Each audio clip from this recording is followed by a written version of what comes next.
Hi, everybody, and welcome to English Digest. I'm Pat. And I'm Tom. And today we are looking at our Newswatch article. We got a couple of different stories, both with kind of a scientific focus. We're going to start with natural science, look at how some work is being done in the world of plant science to get plants to do something a little bit different that will help us deal with climate change. Then we're going to move over to some news about outer space kind of science and how a place that did a lot of early work in this field has now been recognized by part of the UN for its contribution. So, yeah, there's a whole range of different sciences here. Are you more interested in one area of science than another, or? Oh, I like science in general. Both of these stories are of interest to me, especially when we have things to do with plants. But also I'm into astronomy as well, so this planetarium in the Netherlands does sound quite interesting. So let's find out about these places right now, or these news stories to be more specific. Let's listen to our article read now from top to bottom. Plants geared up to absorb more carbon dioxide. In a groundbreaking effort to combat climate change, scientists are exploring advanced genetic engineering techniques to increase the carbon capture and storage capacity of plants. Their main goal is to develop crops that can actively absorb more carbon dioxide from the atmosphere. Research shows that while plants and soil currently absorb about 30% of the carbon dioxide released annually by humans, there is the potential to increase this by boosting plants' efficiency in photosynthesis. Experiments involving the genetic modification of proteins in plants have shown that this can lead to quicker adjustments to sunlight variations, allowing for more energy capture. Studies have shown promising results, with modified tobacco exhibiting up to 20% more growth. The larger a plant is, the greater amount of carbon it can store within its tissues. Similar outcomes in soybeans point to the potential widespread application of this technology. Alongside this attempt, scientists are investigating various methods to improve carbon capture through genetic engineering of plants. These innovative approaches, though still in early development, could significantly diminish the impacts of climate change. Netherlands' Eise Eisinga Planetarium secures UNESCO heritage status. The Eise Eisinga Planetarium in Franeker, Netherlands, has recently been added to the UNESCO World Heritage List in recognition of its status as the oldest functioning planetarium in the world. This accomplishment highlights the planetarium's historical and scientific significance dating back to the 18th century. Constructed between 1774 and 1781 by Eise Eisinga, a wool merchant with a passion for astronomy, the planetarium is integrated into the ceiling of his living room. It features a mechanical scale model of the solar system, representing the Sun, Moon, Earth, and the other planets known at the time.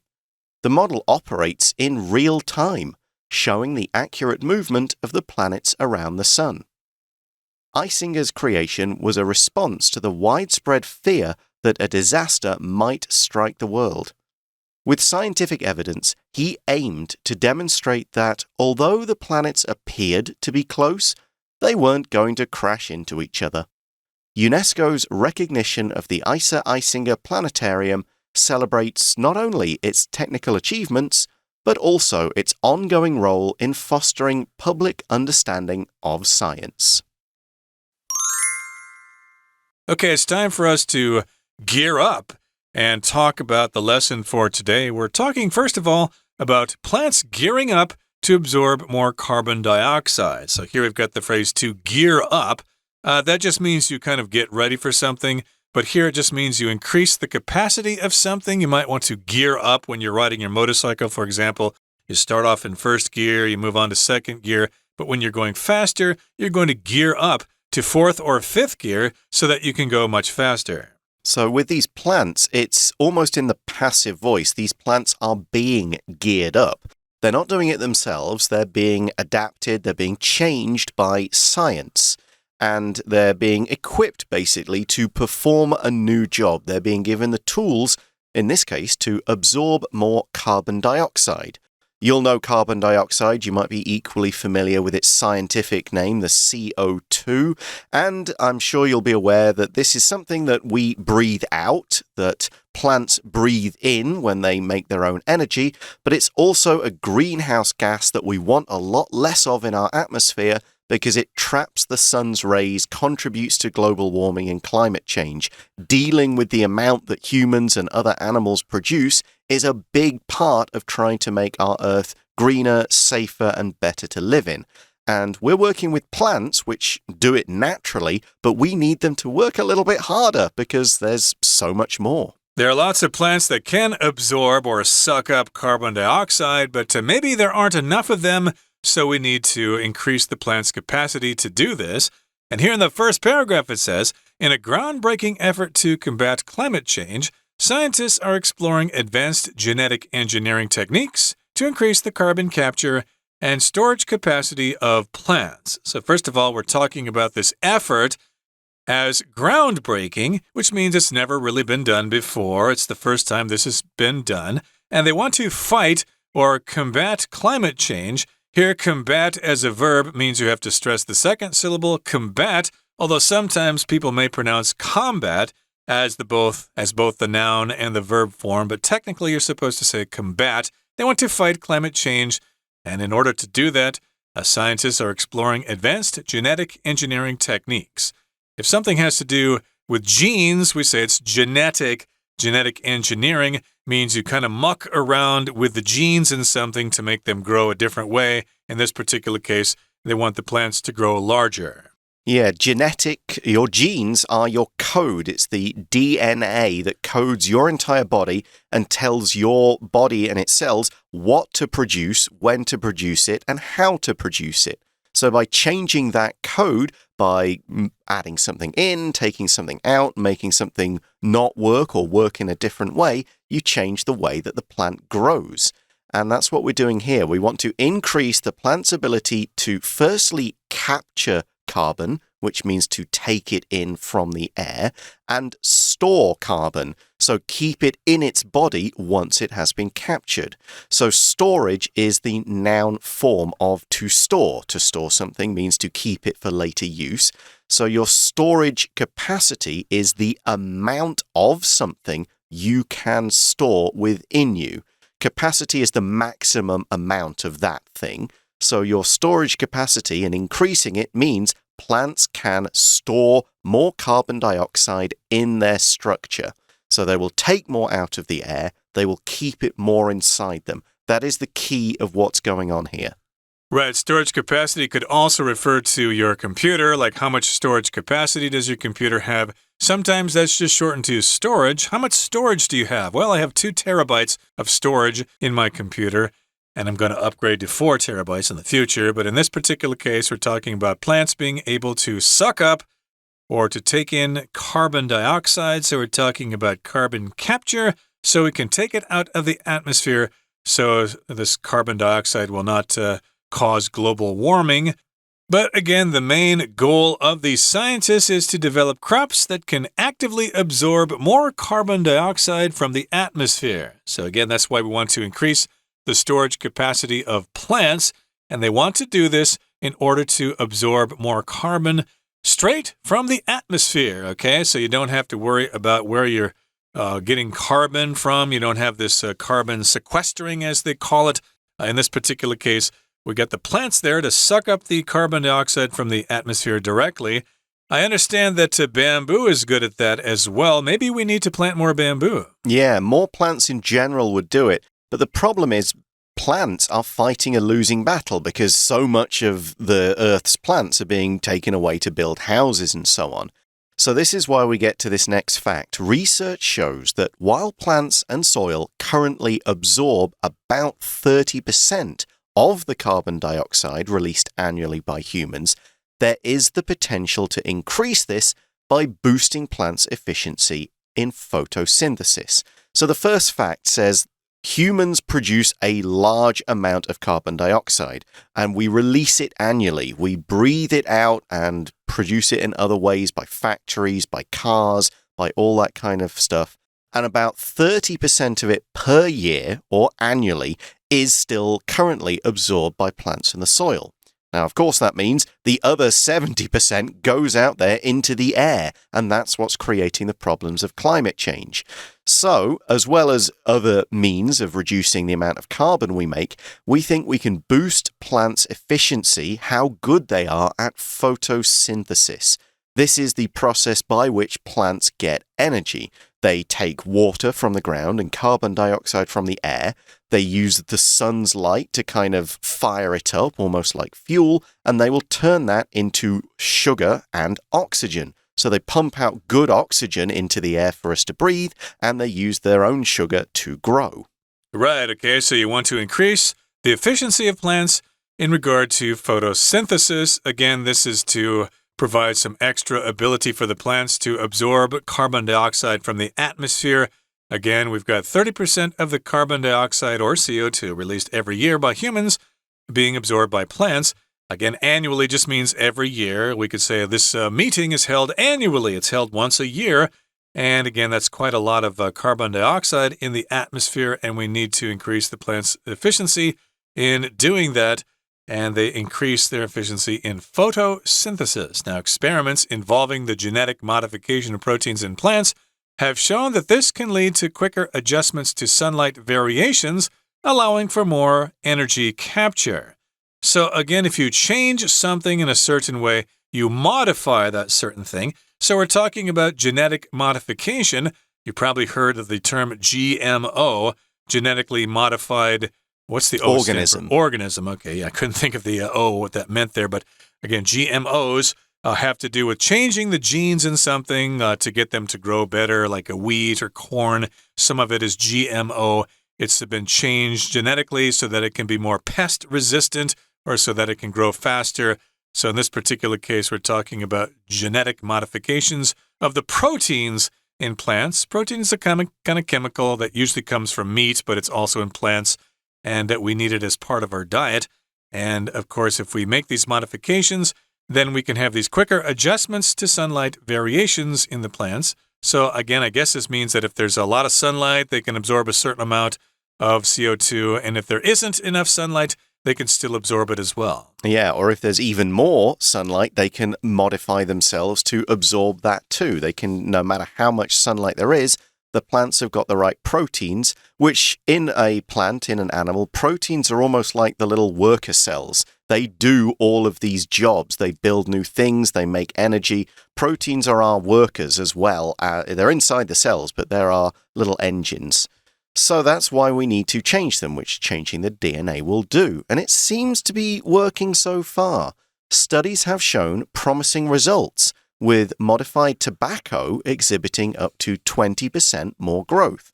So they change these tobacco genes, they give them the ability to absorb more sunlight, and the tobacco grows by 20%, meaning it's making more energy, using more sunlight, and sucking in more CO2.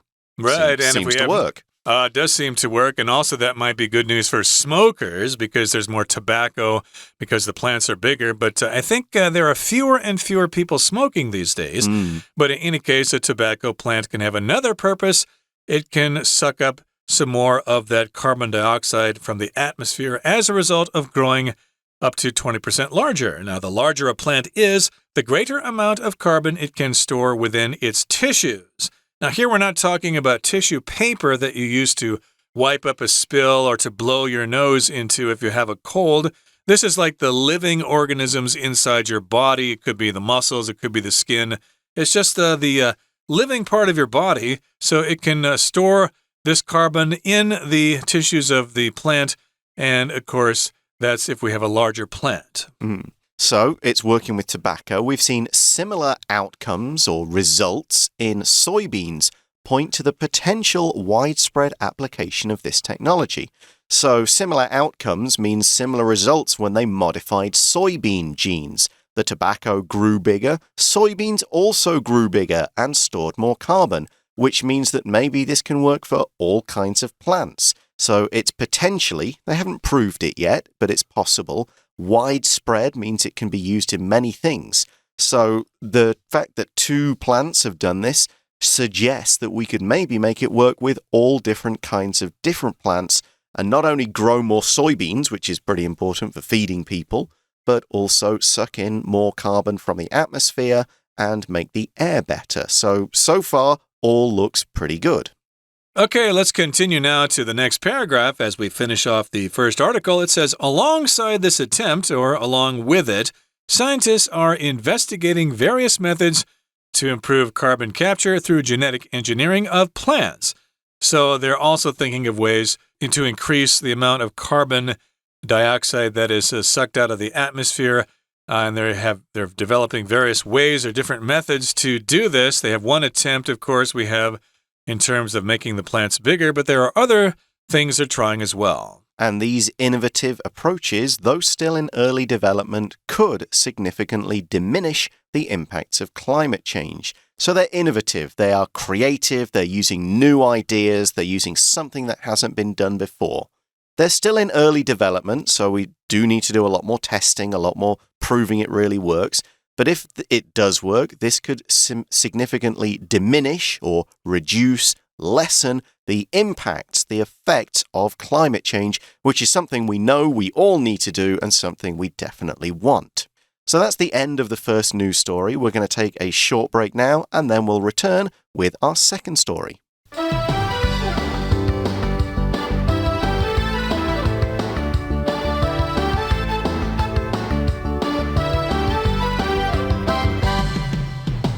Okay, let's continue now with the second part of our lesson for today.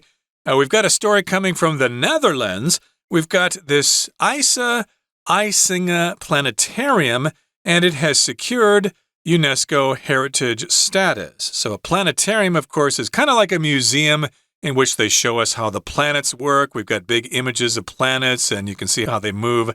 I believe there's a planetarium in the Astronomical Museum up in Sherlin there. It's kind of fascinating, kind of interesting there. You can check out the planets there. They've got big mock-ups of the planets. And a planetarium, of course, or planetariums exists on all parts of the world, including this one in the Netherlands, and it has become a UNESCO heritage site, like a lot of places around the world. I don't know if there are any UNESCO sites here in Taiwan, but here we've got one in the Netherlands. It's a planetarium. Yeah, UNESCO stands for the United Nations Educational, Scientific and Cultural Organization. And it's part of the UN, and its job is just to recognize anything that's important for a country's education, science, or culture. And it's something that humankind needs to sort of appreciate and recognize and show off.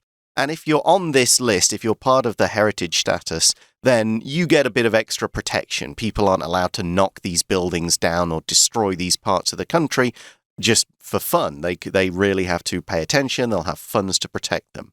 So what is this place? Well, it's the Eise Eisinga Planetarium in Franeker, Netherlands. And we see it has recently been added to the UNESCO World Heritage List in recognition of its status as the oldest functioning planetarium in the world. So it's not only one of the oldest, but it still works. The stuff that was built there, as we'll find out well over 200 years ago, it still works. It still acts as somewhere people can go and see the way the planets move and they rotate around the sun. So the fact that it was built so long ago and still worked is a big achievement. Yes, indeed. It's functioning, it's still working, and you can check this out if you go to the Netherlands. And this accomplishment highlights the planetarium's historical and scientific significance dating back to the 18th century. So here we've got an accomplishment that is just something you achieve. It's usually something that is difficult to do, but you do it successfully after having a lot of effort or spending a lot of time on it. So this is an accomplishment, again, something that has been achieved successfully.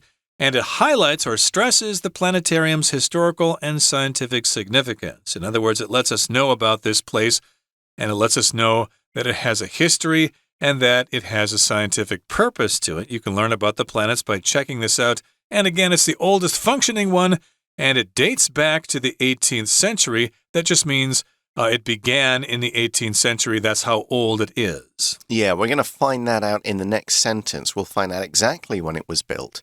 We see constructed or built between 1774 and 1781, by Eise Eisinga, a wool merchant with a passion for astronomy, the planetarium is integrated into the ceiling of his living room. So he wasn't a scientist, he wasn't a researcher, he just happened to be a person who loved the planets and the stars. He was a wool merchant, so he bought wool from farmers and sold it to people who then made it into clothes or something else. He was just a businessman, but he had a passion for astronomy. Astronomy is the study of the stars and the way the planets move and where they are up in the universe and how they move around the sun and how often and things like that. So if you are into that kind of thing, you like astronomy. You are interested in the way that things move around in outer space.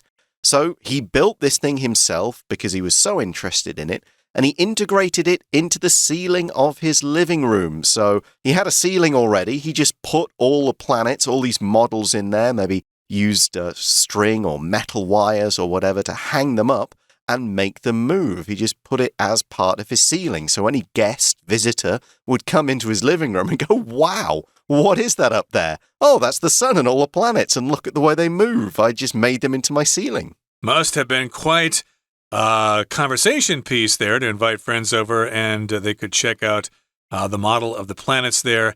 It's integrated into the ceiling. It's a part of the ceiling in his living room, and it features a mechanical scale model of the solar system representing the sun, moon, earth, and the other planets known at the time. Okay, so this is what it includes.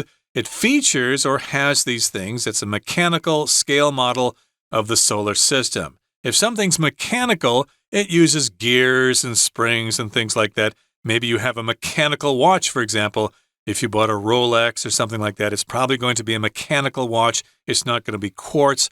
It's going to have gears and springs and things like that.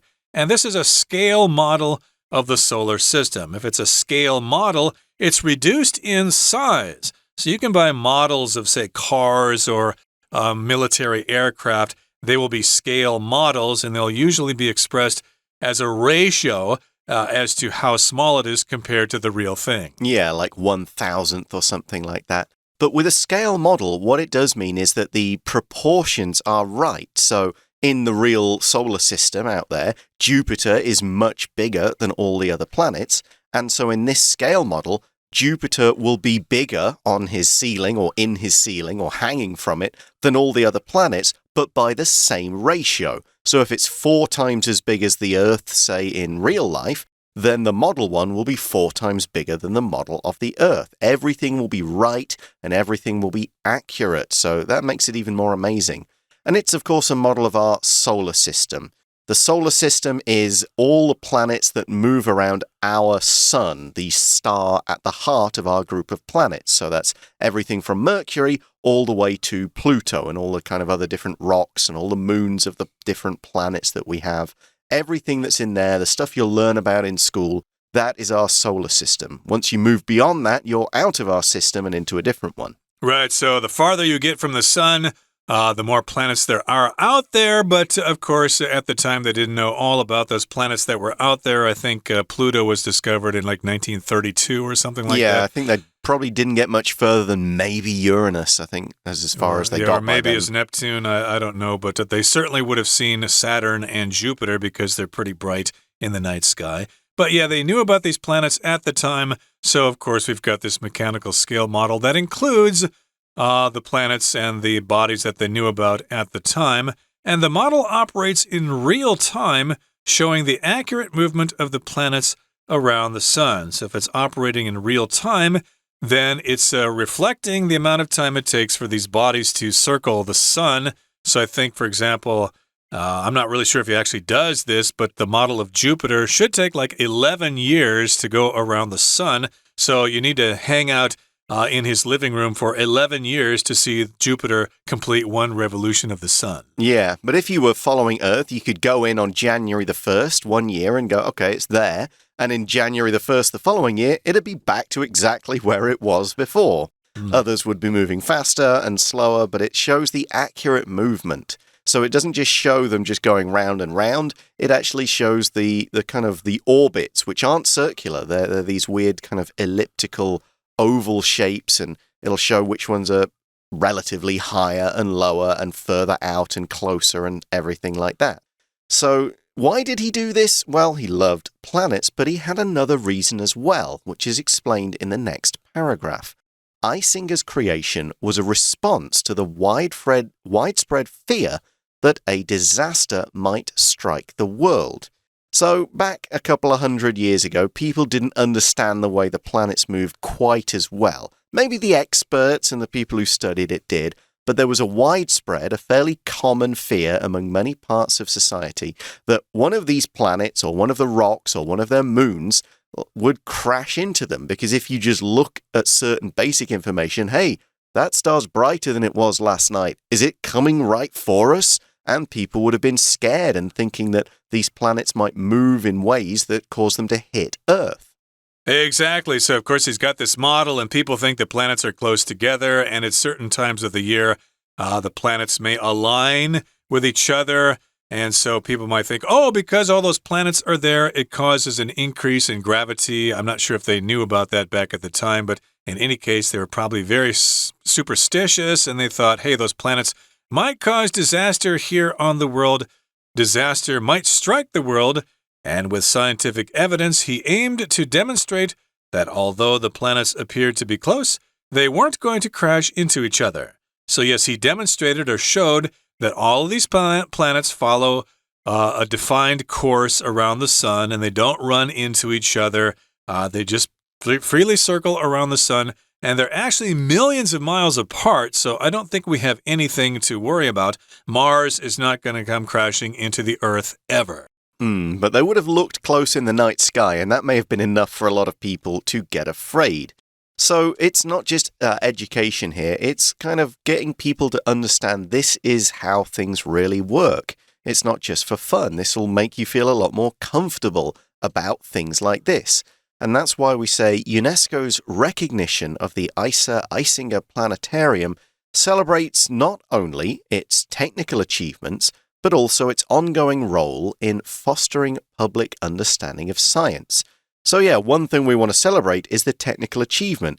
Imagine how difficult it would have been in 1774 to 81 for a normal guy, a wool merchant, a business guy, to know enough and to have the time and to get all the mechanical tools to build something that really did work in real time and have the right size and to keep working year after year to show how it worked. That is an amazing technical achievement for something so long ago. So that's one thing that UNESCO hopes to recognize. The other one is helping people understand science, which is where we use this word foster. To foster something, in this case, means to encourage the development of something, and it's something positive. It's something that you want to happen. So to encourage the development of public understanding is desirable. We want more people to understand science. We want more people to understand the way the world works because it will help them feel more comfortable. It'll stop them making bad decisions based on the fact they don't understand things well. So fostering this kind of thing is pretty important.